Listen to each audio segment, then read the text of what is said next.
As Christ Community Church celebrates its 40th year, founding pastor Jim Nicodem has shared a series of talks with church staff about how God has been on the move over 4 decades.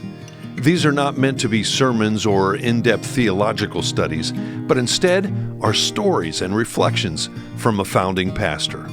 We now invite you to listen in as Pastor Jim shares what has been and what will continue to be the core legacy values of Christ Community Church. When Sue and I launched Christ Community Church, our oldest daughter, Emily, was just a year and a half old. And then it was in our first year of doing ministry, that Rachel was born. And then 2 years later, she was followed by Andrew. So Sue is fond of saying we were raising a family and raising a church at the same time, and it was exhausting. But a consequence of that is that children's ministry and later student ministry has always been really, really important to us because our kids went through it. You know, this church helped us raise our kids. It's also an important part of our ministry, Next Gen, because I grew up in a couple of evangelical churches where I didn't have a great experience. I didn't see the relevance of Scripture. It wasn't taught in a way that was relevant to my life. Services were boring. If you were under a certain age, quite frankly, you weren't integrated into the overall life of the church. I think I've told you before, I could tell you how many ceiling fans were on the ceiling of the church auditorium because I counted them every week, just wishing the service to end. And probably the most damning thing of all I could say is that I made it all the way to college without having surrendered my life to Jesus. I mean, that's just amazing when I think about that. I grew up in 2 churches that had Bible in their names, and I had never surrendered my life to Christ. And I've told you the purpose of this legacy series is to give you a little bit of historical background, to say, okay, by God's grace, he used me to launch this church and to pastor this church for almost 4 decades. Here are some of the values, biblical values that he built into me. I've done my best to build them into the life of the church. I realized when I started thinking about doing something on Next Gen, I thought, well, do I really have to do that? I mean, really, the values are the same as the values for the rest of the church, right? It's stewardship and evangelism and prayer and Bible and worship and so on. But I thought to myself, Next Gen ministry is such a winsome aspect of our church. In fact, it's not unusual at all for me to hear. I hear this regularly. Well, we came to Christ Community because we were checking out churches in the community. And after we walked out of church the first weekend, our kids said, this is our church, because they'd been to Kids World. And we're coming back to this church. Don't look anywhere else, Mom and Dad. I hear that consistently. So I thought, well, what's distinctive about our Next Gen ministry? So I pulled out 3 things that don't necessarily have to do with they're related to our big values, but they're more focused, if you would. So let me tell you the 3 things that came to my mind that I think are real distinctives of our Next Gen ministry. First, it's outwardly focused. It's outwardly focused. Now, typically churches focus their Next Gen ministries on the kids of the church's families. That was certainly true of the church that I grew up in, my grade school years. All the way through my junior year of high school, kids' ministries were for the families of those who were already committed to Jesus. And so as a result, they tended to be very ingrown. It drove me crazy. By the time I was a junior in high school, I thought student ministries was so lame in its appeal to Christian kids from Christian families, and I wanted out. Ironically, my first job out of college was as a youth pastor. I was just looking for something. I'd newly married. I had to make a living, and so I thought I could do this for a couple of years while I figure out what I really want to do. And I will never forget one of the first elder meetings I was called to. And I was asked by the elders because we were starting to, we were dealt like 20 kids, middle school and high school kids. So we wanted to reach out. We're starting to do outreach stuff. And the elders wanted to know, what are you going to do for our kids? That was the question that was posed to me. And, I was all of like 21, 22 years old at the time and a bit of a smart mouth kid. I asked, what do you mean our kids? Like, who are our kids? Like, you mean your kids, like your family, or are they kids who are coming into our student ministry from outside the church? Aren't they our kids too? So fortunately, what had changed in my life is that my senior year of high school, I had come across Sun City, which later launched Willow Creek Church. And I've told you the story before. Somebody told me there were 400 high school students coming on a Wednesday night. And I was like, no way, because my exposure to student ministry, again, was lame. And so I went, and lo and behold, there were 400 students. And there were team competitions and music, and everybody was bringing friends. It was outwardly focused. So when we launched Christ Community Church, quite frankly, we didn't have a choice as to whether or not we were going to be outwardly focused, because we didn't have any church families. We didn't have anybody. So from the very beginning, we had to think in terms of reaching lost kids. So we had a rented movie theater, and adjacent to the movie theater in the same parking lot was KinderCare that we rented for children's ministry. For the first 6 months that we were there starting this church, my wife didn't see the light of day because you only had one service, so you couldn't rotate in groups of children's ministry workers. And we finally moved to 2 services, and she got to see what Christ Community was all about. But we stayed in that facility for 6 years. And you know the story about that, how KinderCare would come to us every year and say, our lawyer says it's not good to have you in the building. There are, just legalities associating liabilities and whatnot. And we would pray, and they would change their mind, and we would stay until finally they did kick us out. But during that time of being in rented facilities, we did some amazing outreaches in the community. Probably the biggest one that we did back then for several years running, we called it Kids Fest. We rented the Kane County Fairgrounds, and we took up a big chunk of the property there. We had clowns, we had a petting zoo, we had the Jesse White tumblers, we had face painting. We had the 3 mayors of the Tri-City area come every year. St. Charles, Geneva, and Batavia mayors showed up to pass out awards. It was a really big deal. Anybody here from those days, from all the way back to kids? Lou and Larry, yeah. I mean, it was a pretty big deal. Now, student ministries, they got a slower start at Christ Community Church. We didn't have a youth pastor, but I managed to recruit the Young Life director from the area, telling him that we would make him feel like he was our youth pastor. If he would come, we'd let him do announcements and whatnot, and we'd say, this is our youth pastor, even though he was on staff with Young Life. But we soon got a youth pastor, and then we got a building of our own, and outreach events became fairly common. In fact, like 3 weeks ago, Sue's cleaning out a drawer, and she goes, you'll never believe what I found. Look at this. And she shows me a brochure. It's an advertisement for an all-night riot. Now, back then, all night meant all night. And it said on it, it starts at 7 p.m. and it goes to 7 a.m. And here was the itinerary. I'm looking at this pamphlet. We started at a health club with a swimming pool. And then after swimming for a while, kids got showered up, dried off, clothes on. We took them to a skating rink where they skated.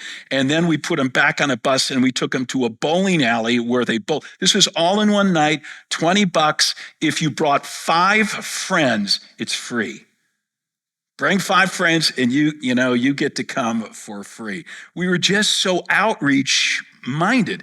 And it's tempting as a church grows to lose that outward focus, to start seeing our mission with regard to kids as our job is to disciple the kids who've already made a commitment to Jesus or whose families come to this church. But at Christ Community Church, we have tried to keep looking outward and also train our kids to look, those in public school, to look at their school as a mission field, to walk onto the campus of their church, of of their school each day and see lost kids as lost, and to say, this is where God has called me. So we continue to do buddy nights in Uproar and Insania Mania, and using our building for post-prom stuff. And I ran into a young woman in her early 20s a couple weeks ago who said, my first time to Christ Community was post-prom. And you guys opened your doors to host the party afterwards. And I wasn't a believer and just recently became a believer, but I became a believer by remembering that church that did the post-prom thing. So the secret ingredient, the secret sauce, first of all, outwardly focused. Second distinctive, integrated with the overall church. Integrated with the overall church. How many times have you heard us say something like this to the kids who are in our auditoriums on a weekend? This church is not just your parents' church. This is your church. I think Clayton says this better than anybody. He'll take a little extra time to tease it out and let kids know this is your church. And it's not just a tagline, it's the truth. I've heard Randy say the same thing. He puts it another way. I've heard him say, kids are not the church of tomorrow. Kids are the church of today. One of our first children's ministry directors was a woman named Donna. Donna was a volunteer. By the way, I don't think we had a paid position in children's ministry until we moved into our first facility, which was this room that you're sitting in right now. And that was 6 years into it, and running about 600 people was the first time we had a person paid for the job. But Donna, she was always beating the drum for taking kids seriously in their walk with Christ. And she had a famous line that I've never forgotten. She didn't want us treating children as if they were second-class members of our church. She would say, when a child surrenders their life to Jesus, they do not get a child-sized version of the Holy Spirit. They get the full-sized version of the Holy Spirit. And that's just stuck with me, that reaching kids is really important. Integrating them into the overall church is important. So children and students thoroughly integrated into our overall ministry. And again, I think that's kind of unusual from my observation of churches. In fact, I would go so far as to say when I was a student ministries pastor, I tried to make sure that we weren't integrated into the life of the church. And that was because, we had gone to this little church of 250 people that was ingrown and whatnot.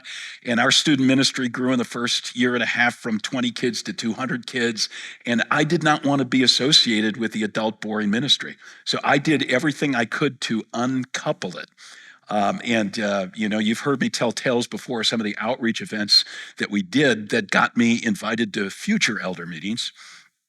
My favorite to this day was when we did casino night and, gave everybody stacks of Monopoly money, and we had built gaming tables and whatever. And I had recruited some of the leaders of the church to dress in 3-piece suits and fedoras and carry Tommy guns and whatnot. And they invited me back to the elder meeting.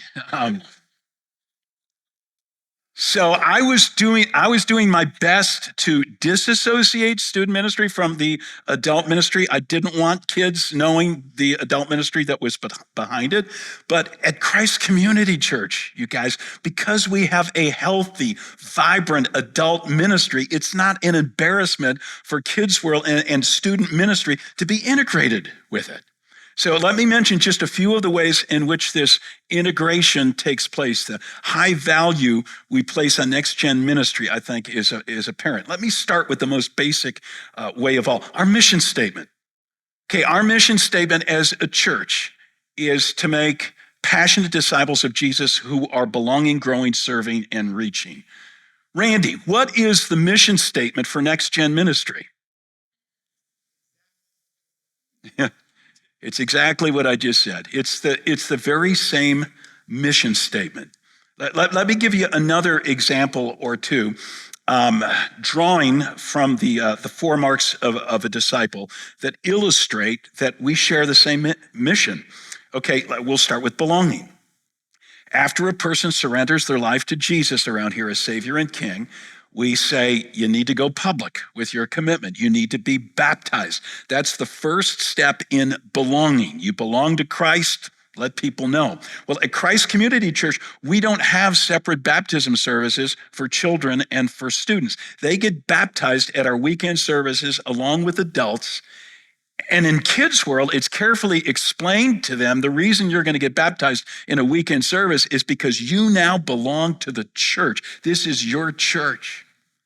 In student ministry for years, in the early days, I had to resist the notion. I would be asked repeatedly, well, can we do baptisms at summer camp up at SBR? Or can we do baptisms at a weekend retreat? And I would say, nope, because you're not a parachurch ministry.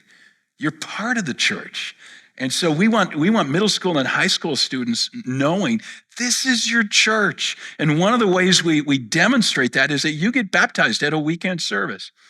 That's belonging, growing. To illustrate the synergy here between adult ministry and next gen ministry, we use a lot of the same materials in discipling kids. For example, getting people into the Bible, a daily Bible reading schedule is really important, and that's the basis of our Wednesday night epic curriculum. It's the basis of Sunday morning remix that we're now doing with middle school students.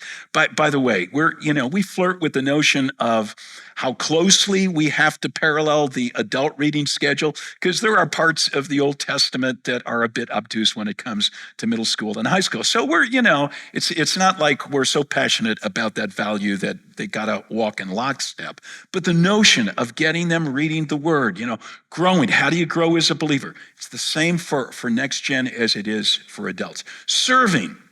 We've got kids serving throughout our ministries. Middle school and high school students are working in Kids World. We've got kids. We've got, I don't know what it's like at the other campuses. I know that Steve kind of built into our rotation here that once a month, our ushers and greeters are it's an entirely student-led venture. It's not unusual for me to see parents with their kids handing out programs together, doing it together. Community impact projects are designed so that parents could involve kids. So serving, they've got something to contribute right away. Reaching. One of our basic tools in reaching is God's Good News booklet. I've given away several of them, even in the last couple of weeks, to Uber driver and other people. We took a look at that God's Good News booklet because someone said, well, why don't we make a kid's version of it? And so our Kids World team took a look at it and they said, well, it's basically pictures and Bible verses. We don't need to make a kid's version of it. Let's just use it. And when it comes to reaching, what about reaching the world? Did you know that Jim Jarozel makes an appearance at Epic World Night here? Now, I'm sure, Jim, I'm going to volunteer you. You would do that at another campus as well, right? Yes, there you go. So what could you say? I ask you in front of all your closest friends. So we designed Go teams to include kids. So the mission of the Next Gen Ministry is the same mission as Christ Community Church. These kids are the church of today.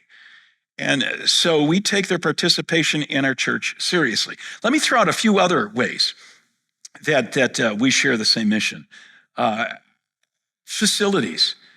When you consider the creativity and the amount of money and whatever we put into making next-gen facilities state-of-the-art and attractive and whatnot, I think that says we place a priority on kids. Weekend services, from the beginning, they were designed for middle school and up. When we considered creative elements, when we considered sermons, that I submit my sermon notes every week, a few days before the weekend, and we have a rotating group. Some of you participate regularly, where you look over my notes and you give any feedback if you see something that needs correction. And there are always next gen staff members involved in that rotation, because I want to hear if there's an illustration that high school students are going to be groaning about, like, geez Louise, can you get rid of that one? Or you look at the notes and you say, I don't see an application being made to students anywhere here. Could you do this or that? I want to hear that sort of feedback. Air cover. Whether we're recruiting volunteers or we're highlighting a parent pathway seminar or whatever, Clayton and I are very careful to try to work those sorts of illustrations and promotion into our sermons. Stewardship. Our generosity pastor, Larry Stratton, he makes appearances at Epic. And I'm going to ask you, you'd do that at other campuses, wouldn't you? Yes, anywhere, anytime. I have been told that Larry Stratton is a rock star with kids. That was the exact wording. And did you know that when they show up on the new givers list, Larry calls them? He calls kids. Yep. Yeah. When we run a capital campaign, which we're going to gear up for in this next year, we look for a special role for kids and students to feel like they're contributing to this. Or here's another indication that kids matter. Longevity of staff. So in preparation of my notes here, I was going over some of this stuff with Randy and with Courtney. So Randy's been here 18 years. Courtney's been here 11 years. At the Aurora campus, Yvonne, before her retirement, she'd been there like forever. Carl, 13 years under his belt. Jess was a student in our ministry. Bryce was a student in our ministry at one time. The Carlsons at the Huntley campus, they've been part of Christ Community Church for 15, 20 years. Now, I'll be honest with you, we have not had as great a track record when it comes to student ministries. Back when my oldest daughter was in high school, she saw 3 youth pastors in 4 years, different. And, we went through some rocky times back then with some immorality on the part of a youth pastor and what. It was tough. But we got through that period. And I look at the period that we've just come out of where Josh Height and Marcelin both had 10 years under their belt. Longevity in those positions. Parent pathway resources, child dedications with elders, meeting with families and praying over babies and young children. Camp Commotion is a pretty big deal at our church, where they see more decisions for Christ among next gen, the littles, than in any other avenue. Interface with other ministries. Here's a quotable quote from Courtney. She says, "Other ministries engage with us because they know that kids matter." I thought that was cool. So if she's going to go to Community Impact or International Impact or whatever and say, hey, can you design something that's kid friendly? She knows they're going to be cooperative because she knows how much kids matter at Christ Community Church. So integrated into the life of the church. Here's a third distinctive, an emphasis on Bible application. Bible application. Back to my own experience as a kid growing up in a Bible teaching church, the way the Bible was taught put an emphasis on knowing facts. That was it. I've told you before, I was a stud at Bible baseball, okay? I lived for the Sundays when we would, set the chairs, first base, second base, third base, home plate, 2 teams, you step up one at a time, you stand in front of home plate, you ask for a single, double, triple, or home run question. I would always ask for the home runs. I'd hit it out of the park. I knew all that stuff. I knew that Acts was written by Dr. Luke. I knew that David had committed adultery with Bathsheba, even though I didn't know what adultery was. All right? I could say the books of the New Testament in under 10 seconds. Matthew, Mark, Luke, John, Acts, Romans, 1st, 2nd Corinthians, Galatians, Ephesians, Philippians, Colossians, 1st, 2nd Thessalonians, 1st, 2nd Timothy, Titus, Philemon, Hebrews, James, 1st, 2nd Peter, 1st, 2nd, 3rd John, Jude, Revelation. Yes. And then I'd go to midweek Awana, and that was, being a competitive person. I was getting patches for my uniform, and I was getting trophies for our mantelpiece because I was memorizing verses, most often in the car on the way to Awana, so I'd forget them as quickly as I had memorized them. And then I got to middle school and high school, and it wasn't Bible memorization, but it wasn't an emphasis on application either.